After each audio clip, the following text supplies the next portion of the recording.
Hello world of YouTube and my Twitch premiere audience on the marathon, and welcome to a personally long-awaited episode of Expectations. Reality. The show where I talk about my expectations of a game before telling you the reality of what it was like to play them.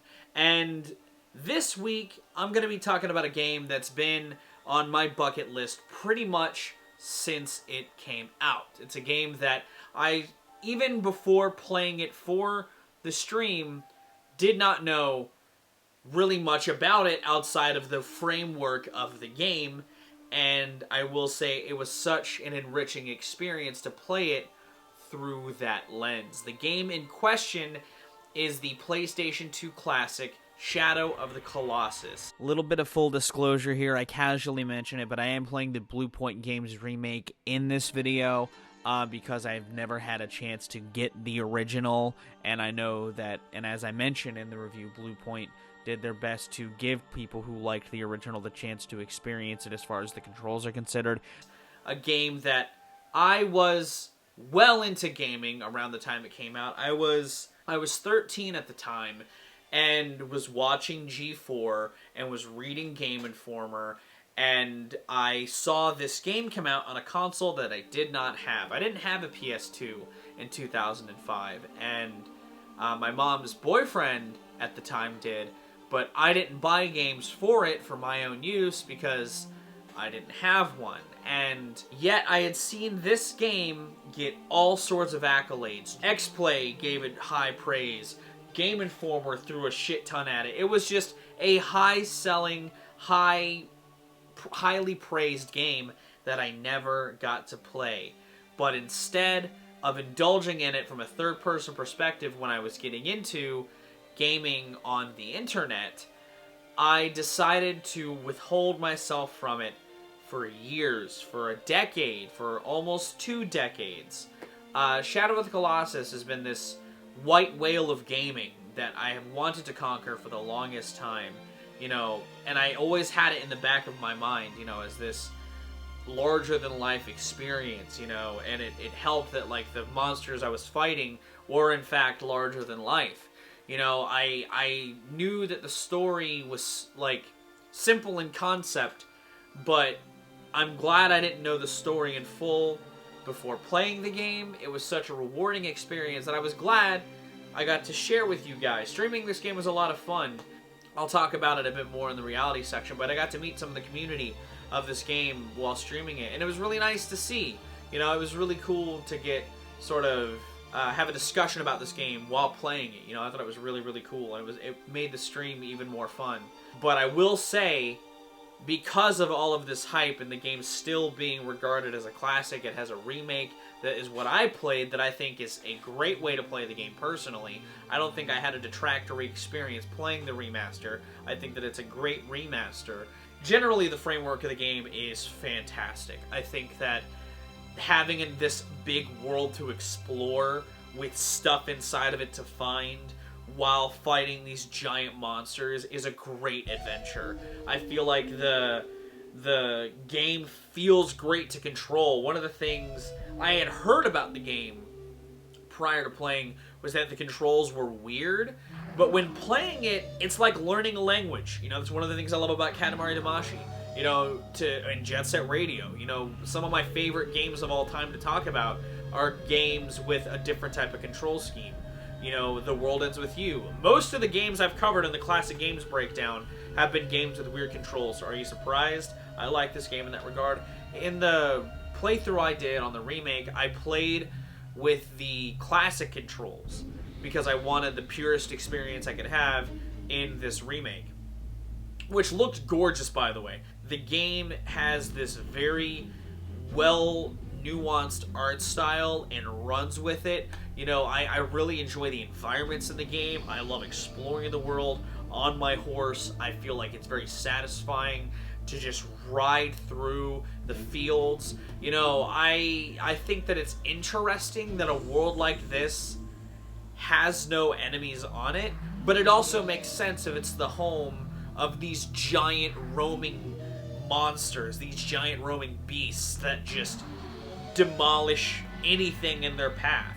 You know, there's some that stay lurking in the shadows, or there's some that aren't quite as large as others, but I feel like every boss in this game, which was just a giant puzzle to solve, each time I fought a boss, and I got to dissect their movements, their like patterns, you know, windows of opportunity to seize, all that stuff, I got very excited. You know, I feel like the game itself is incredibly well designed in that regard. There's a couple Colossi that I don't like as much. I think that they're in the later parts of the game.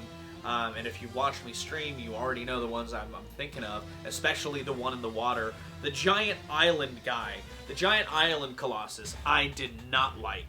But there's some bosses that I've heard people complain about in like X-Play and stuff that I had no problems with, like the bird boss. I really liked the bird boss. I thought the bird boss was fantastic. I thought both flying bosses were fantastic. I loved the boss, not only the flying boss on the platform in the water, but I loved the sand one. I thought it was great. You know, the popping the balloons and then riding on it. That was fucking awesome, you know?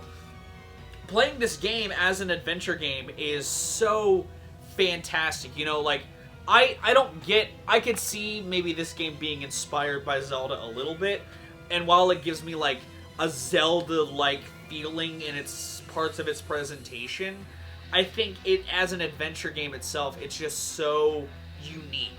You know, maybe it's because it's so focused on explorations and boss puzzles, but, like, it was a gameplay loop that was very satisfying to replay. You know, and again, it helped entice me even more so to beat the bosses, because it's so satisfying to learn a boss, but like the entire satisfaction of just exploring the world, finding where to go with the beacon. You know, I got lost a couple times, and that was probably on me, but I still had fun exploring the world and looking for where to go in the game itself. But I really enjoy that upon killing the boss, you're just taken back, and you're given your next monster to go off and find and hunt, basically, you know?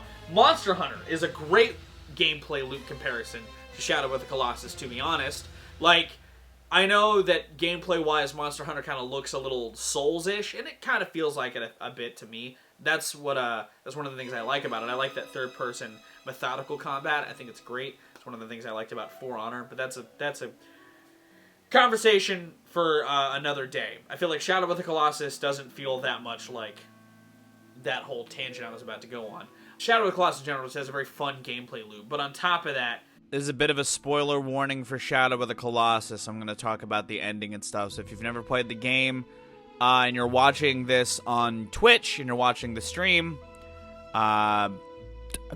mute me for a minute. I don't know, but I'll be back in a second. Either way, let's talk about some spoilers.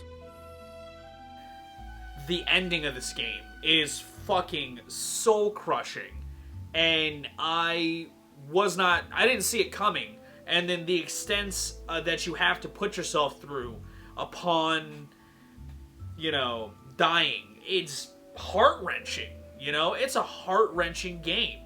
And it's apparently a prequel to Eco, the other game made by this company that also, not quite as intensely Shadow of the Colossus, but has been on my bucket list of gaming.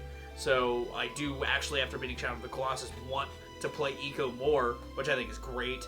But I think that it's a really simple but dramatically sad story. You know, boy with wistful dreams to rescue this princess who's fallen under, being granted the opportunity to do so before making the ultimate sacrifice. Hey, Spectre of Torment is the same fucking game. Clearly, I think that this is a really well done story, or a really good type of story to tell, and I feel like Shadow of the Colossus is another example, similarly to Spectre of Torment, as a tragic adventure. You know, the adventure in Shadow of the Colossus is so fantastic, though. It is so good.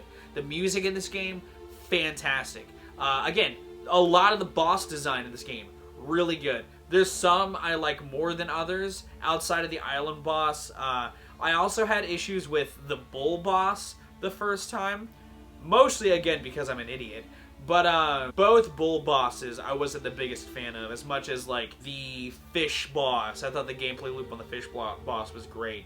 The final boss, a lot. I had problems with it, but like playing the final boss was so much fun. Like, it was such a great sequence in that game. There's so many great sequences in that game, and I think that that's also one of the things that makes it memorable to people, because every boss fight, again, is a learning experience. It's a point to pivot into a learning headspace and learn for a while. I don't know, it's a good time. I think it's a great game. I understand completely why so many people think it is one of the best ever made, and I feel good having experienced the game. Not just because it's a great game, but like personally, it felt good to like get this game off my chest and like play it and experience it and have a blast doing so. And I mentioned this before, but it was really nice to engage with some of the community surrounding this game, because when I streamed it on Twitch, especially the last 2 sessions, I had a user come in who was very passionate about these games, and we got to talk about the game itself, its history. You know, they had a bot in chat that would give facts about the game itself and like facts about the Colossi. And I liked that community surrounding Shadow of the Colossus is still so passionate all this time later. You know, we talked about comparisons between the remake and the original. You know, we got to talk about the speedrunning that happens with this game. You know, I got to see the final boss speedrun because this person linked me to the world record for the final boss, and it's insane to me, but I love to see it. As a person who is passionate about the games that I love, I was happy to see this game's community still at least somewhat active in a very positive way. And I think that in ordinance with this game, in relation to this game, it's well worth the passion and the hype, because it's fantastic. As far as a score for the game, I mean, minor nitpicks included, it's like a 9 out of 10 game. Like, it's got problems that, like, I had, and if that's just a me thing, I could see it being a 10 out of 10 experience for people. You know, I think that it was a very well put together game with a gorgeous art style, a great color palette, fantastic boss design, fantastic level design, world design is gorgeous. You know, lots of great architecture. Like, what architecture is there is well put together. There's, like, temples and stuff to go in. You know, there's a whole boss in this bowl arena that is so great. And I thought that boss was also pretty fun as well. You know, there's a lot to the game that I wasn't expecting that was a delightful surprise to experience. And that's why I had that caveat prior to talking about all of this, because not knowing all of that made it such a great experience to unfold. I knew about the bosses, you know, I knew that there were bosses in the game, but I didn't know it was like cycle based. You know, I didn't know you had to find the bosses in this giant overworld. There's a lot about the game that I didn't know that was really fun to experience, like just blind-eyed with wonder. Like, I had so much fun exploring the world in Shadow of the Colossus. I thought it was a great time, and I highly recommend, even if you haven't played it and you've seen all that, go experience it. Like, I think the game is top-notch. Easily one of the best games ever made. Could easily edge itself into like a top 10 over time. But it's a great game. And that's my thoughts on Shadow of the Colossus. Do you like the game? Have you played it? What are some of your favorite parts? What are some of your favorite boss fights? Just list them off as like numbers in the description, like boss 5, boss 4. I'd originally filmed an outro, but it was awful. Thank you so much for watching this. If you liked this review, be sure to give it a like. If you want to see more of my music, gaming, and general nerdy content, be sure to subscribe. Special thanks to my patrons. If you want to join the ranks to get early access to content, exclusive content, or to help drive the community, it's linked in the description. If you're watching this on YouTube, the day that it's going live anyway, I'm currently live on Twitch. I've been streaming. Well, not streaming. I've had this go public while premiering it on the marathon. So if you want to see me play games until 7 a.m. tomorrow morning, join me on Twitch. If you're in the Twitch chat, thank you for being here. We're going to go ahead and get back to Fez now, but in the YouTube cut, and I guess on here, I'm going to sign off. I've been Viral Rack. You guys are good at his lives and situations, and I'll see you another day.